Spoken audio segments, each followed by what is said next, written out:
Mapagpalang araw. Minsan pa, nandito po tayo sa barangay 103. Barangay 103, Sony, District 1, Tondo, Manila. Dito po sa Romana Extension, Corner Lacson. Nandito tayo upang ibahagi ang salita ng Diyos sa tahanan ni Kuya Romy at Ate Dorcas. Yan. Yan po sila. Oh.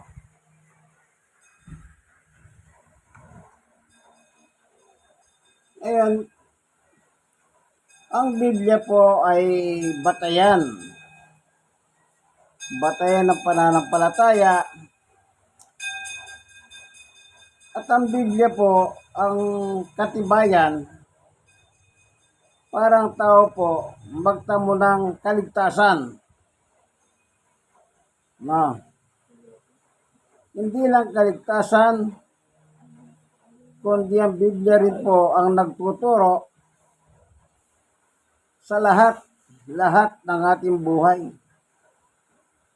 Kaya meron pong Biblia o salita ng Diyos na siyang itinuturo sa lahat ng tao. Hindi lang po yung nagtuturo, yung tinuturuan, lahat ng tao ay nagiging parte na nila ang salita ng Diyos sa Biblia. Kasi nabubuhay po tayo batay sa nakasulat po sa Biblia. Dito natin nalalaman tayong mga tao kung sino tayo pagdating sa harapan ng Diyos. Kaya gumagamit tayo kagaya nito. Halimbawa, sinasabi ni Apostol Pablo na kung saan nagsabi niya, kung babasahin natin sa Roma, sa epistola niya sa Roma, ay ganito.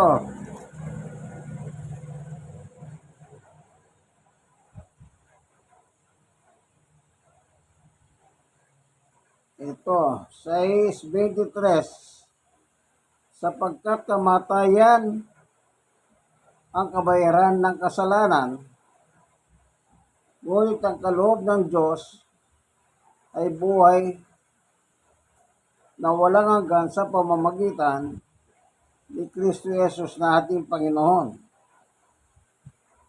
So dito, mayroong binabanggit si Pablo, buhay at kasalanan. Pero bago tayo papalahot, tayo muna ay dudulog sa Diyos upang siya ang gagabay sa atin. Panginoon Diyos, sa aming Ama na makapangyarihan sa lahat, minsan pa, gabayan mo po kami ng aming pag-aaral o pagbubulay ng iyong salita. Buksan ang puso at isipan ng bawat isa upang sa ganon makinabang po kami sa iyong turo't aral. Salamat po sa ngalan ni Jesus. Amen. Itong papasinin natin dito, sapagkat kamatayan ang kabayaran ng kasalanan. So, merong bayad ang kasalanan. Ano daw po? Kamatayan.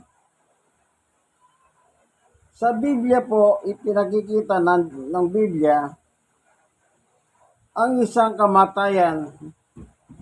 Tingnan natin sa Efeso chapter 2. Tingnan niyo po ang salita ni Pablo sa mga taga-Efeso. Efeso chapter 2 verse 1. Nung unay mga patay kayo. O pasinin niyo po, noong unay mga patay kayo Paano ito? Ang sinasabi ni Pablo sa mga taga-Efeso nang mag-aral siya sa kanila, anong sabi niya? Noong unay mga patay kayo. Kung patay ito, pa niya kinakausap? Di po ba? Tuloy natin. Noong unay mga patay kayo dahil sa inyong pagsuway at mga kasalanan. Yan palang tao nabubuhay sa pagsuway at kasalanan. Sabi ni Pablo, patay kayo. Ito ang nakita ni Apostol Pablo sa kanila. Nang makarating si Pablo sa Efeso at mapangaralan ng tao, nakita niya itong ganitong sitwasyon. Tuloy pa natin. Bakit sila mga patay? Bakit ang tawag niya patay kayo? 2. Sinunod ninyo noon ang masamang takbo ng sanglibutang ito. Meron pala sinusunod ang mga tao. Ano sinusunod nila? Sinunod ninyo noon ang masamang takbo ng sanlibutan ito. Masamang takbo. Ano po yun? Tuloy natin ha. Yung sanlibutan, dito kung kukunin natin ang kahulugan ng buhay sa sanlibutan, ay yung kay Juan, para malaman natin, dito sa unang Juan, chapter 2, verse 15. Huwag ninyong ibigin ang sanlibutan o ang mga bagay sa sanlibutan. Ang umihibig sa sanlibutan ay hindi umihibig sa Ama. Kaya pala sila patay. Kung titignan ninyo itong sulat naman ni Juan 16, sapagkat ang lahat ng nasa sanlibutan ang makapupukaw sa masamang pitalang laman, ang mga nakakatukso sa paningin, at ang karangyaan sa buhay ay hindi nagmumula sa Ama, kundi sa sanlibutan. Yung pala sinasabi ni Apostol na nakita niya sa mga taga-Efeso, na patay kayo. Kung nyo papasili sa 2, sinunod ninyo noon ang masamang takbo ng sanlibutan nito. Yung palang masamang takbo ng sanlibutan ay walang iba kundi yung, anong sabi ni Juan?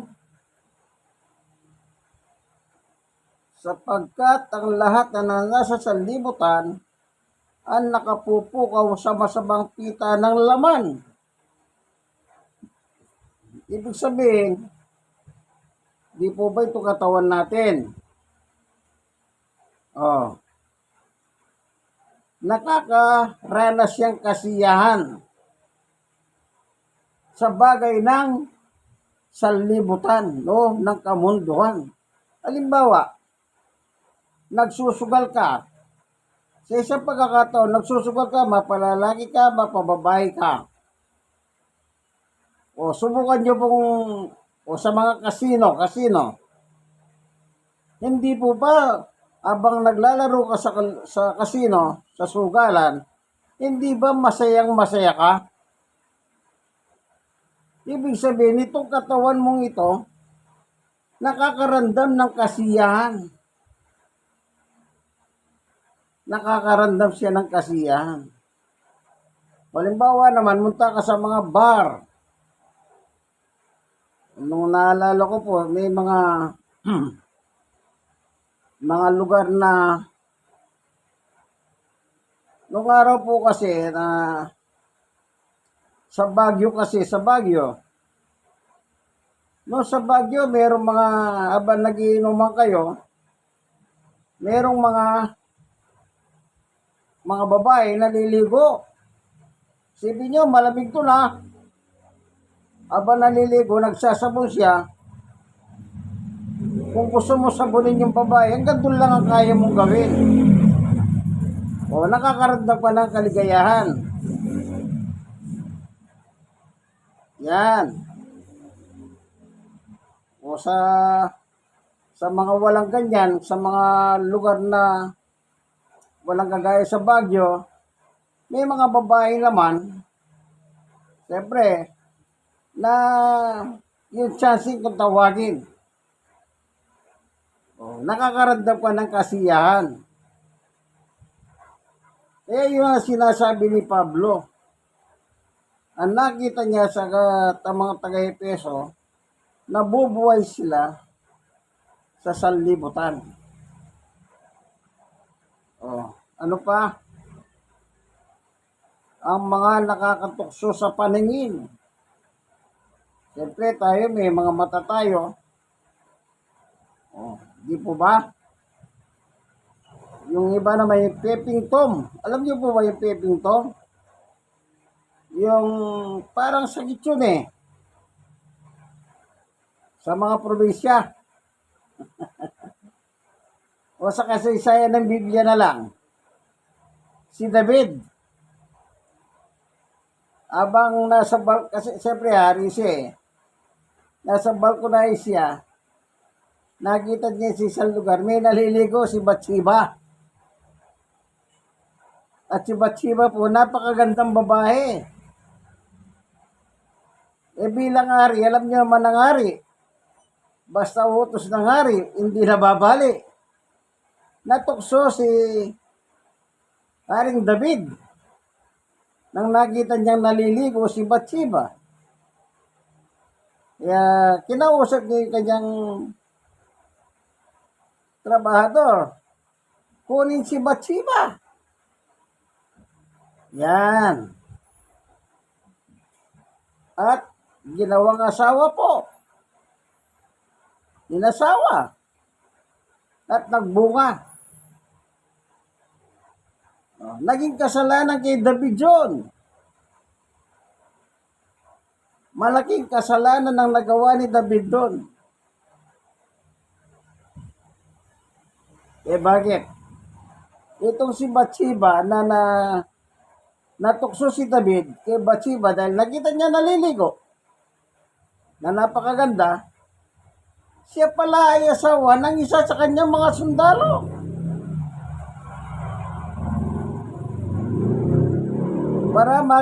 Para maging asawa na niyang tuluyan si Bathsheba, ang ginawa ni David,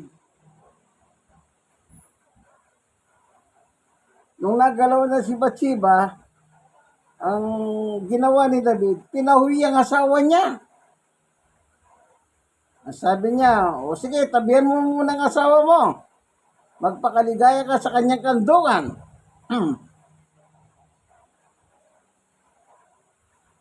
Itong asawa ni Bathsheba, sundalo ni David, magdamag, hindi po niya sinipingan si Bathsheba. At nung umaga magising ang hari, pagbukas ng kanyang pintuan, nandun lang si sundalo sa harap ng pintuan. Ang sabi ni David, David, ay ba't itong sundalo niya? Iba sinabi ko magpakaligaya ka sa kandungan ng iyong asawa. Alam niyo po ba anong sagot na sundalo? Mahal na hari, hindi ko po mahatim na ako'y nagpapakaligaya sa kandungan ng aking asawa, samantalang ang aking magkasama, nakikipagdigmahan sila. Kita niyo po? So, siyempre, nagalaw ni David John, si Bathsheba, ang ginawa ni David, pinabalik sa digmahan ni si sundalo. Pero ang utos niya, doon sa kanyang ibang makasama, ilagay sa unahan yung sundalo para mamatay. Sa madalit salita, namatay ang sundalo. Yun ay isang malaking kasalanan po sa kanya. At yun ay nasulat sa Awit 51. Na kung saan nagmakahawa si David sa Diyos dahil sa kanyang kasalanan. Isipin niyo po, yan ang sinasabi ni Pablo sa mga taga-Efeso na mga patay kayo.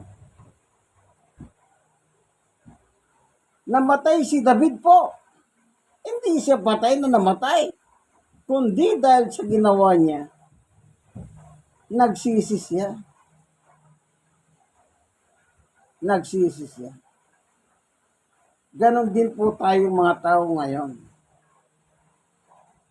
Kapag yung nakasulat sa Biblia, gaya na sinabi ni Pablo, mga patay kayo noon dahil nabubuhay kayo sa sanlibutan. Oh. Balikan natin yung Efeso. Sa 2, sinunod din nyo noon ng masamang takbo na sanlibutan ito at napailalim tayo sa prinsipe ng kasamahan, ang espiritong naghahari sa mga tahong suwain. Yung palang nabubuhay sa kamunduan, nasa ilalim sila ng kapangyarihan ng prinsipe ng kasamahan sa mundong ito. Sino po yun? Walang iba kundi si Satanas. Yung sanlibutan po, dito, tingnan natin. Balikan natin yung unang-una para mas lalo natin makilala. Ang nakapupukaw sa masamang pita ng laman, ang mga nakatutokso sa paningin at ang karangyaan sa buhay. Karangyaan, delikado pala. Ay hindi nagmumula sama kundi sa sanlibutan. Okay. Dito sa 5:19 ng unang 1, anong sabi ni Juan? At ang buong sanlibutan ay nasa kapangyarihan ng dyablo. Yung prinsipe ng kasamaan na sinasabi ni Pablo, ito yung sinasabi ni Juan, ang dyablo. Kaya yung mga tao sa Efeso, before na dumating si Pablo at nangaral sa kanila, nasa ilalim sila ng kapangyarihan ng dyablo. Yung lahat ng gusto ng dyablo, yung kamunduhan, yon ang ginagawa nila. At dahil yun ang ginagawa nila, yun ay patay sa espiritu. Spiritual death pala yun, kaibigan. Bakit? Nakakausap ni Pablo Spiritual death. Pero nung mapangaralan niya itong mga taong ito, nagkaroon ng changes. Tignan natin, tuloy lang natin titignan yung sulat ni Apostol Pablo. Ano po? Ito. Sa 4. Subalit napakasagana ang habag ng Diyos at napakadakila ng pag-ibig na iniukol niya sa atin. Tayo binuhay niya na si Kristo kahit noong tayo mga patay pa sa ating mga pagsuway. Naligtas nga kayo dahil sa kanyang kagandahang loob. 6. Dahil sa ating pagkikipag-isa kay Kristo Jesus, tayo muling binuhay na kasama niya at pinahupong kasama niya sa kalangitan. Binuhay. Di patay. pero patay sa espiritu. Kaya nung nangaral si Pablo sa kanila na sumampalataya sila kay Kristo Jesus, sila ay nabuhay. Amen. Ganyan po tayong mga tao ngayon sa panahon natin. Dahil makasalanan po tayo, pero pag narinig natin ang aral ng Panginoon, malalaman natin na tayo pala'y mga patay dahil sa ating mga buhay. At nung tayo makarinig ng Ebanghelyo ng ating Panginoon at tayo natutong sumampalataya, maniwala kay Jesus, yun ay pagbuhay sa atin. Amen? Amen. Parang ako po, kaya ko nasabi sa inyo sa Baguio ko noon, kasi doon po ako nakatira noon. Naranasan ko po ang buhay ng sanlibutan. Kaya, nung ako po'y ma-convert, na-realize ko, yung palang buhay ko sa Baguio City nung araw, yun na pala ay patay ako sa espiritu. At ito po ako ngayon, nagpapatotoo ng Ebanghelyo ng ating Panginoon na nakasulat po sa Biblia. Maganda po yung sabi nga, habang nabubuhay ka, dumating ang Ebanghelyo ni Jesus. Kaya ako, masaya ako. Masaya ako. Bakit? Dumating si Jesus sa buhay ko.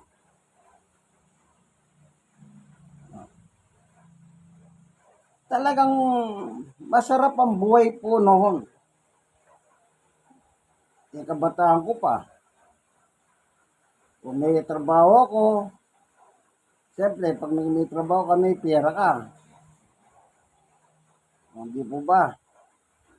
Ganon din po naranasan ko, kagaya ng mga taga-Efeso, na nasa ilalim ako ng kapangyarihan ng kasamaan ng mundong ito.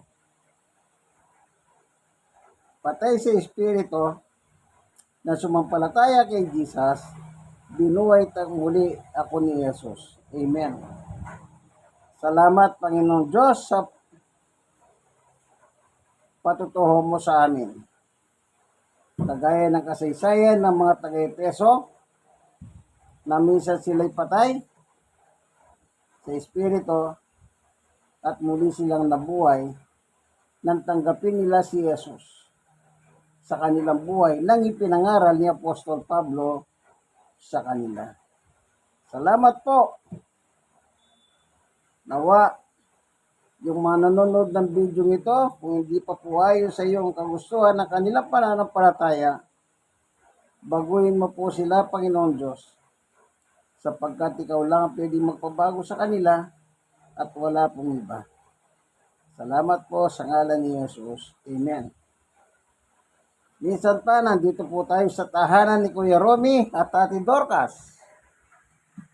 Ayun po, si Kuya Romy. At si Ate Dorcas. Walay sila ng upuan. Ano po? Okay. Hanggang dito na lamang, kaibigan, ng ating munting video. Nawad na kayong video nito nasa ayos na kalagayan. God bless us all. Bye-bye.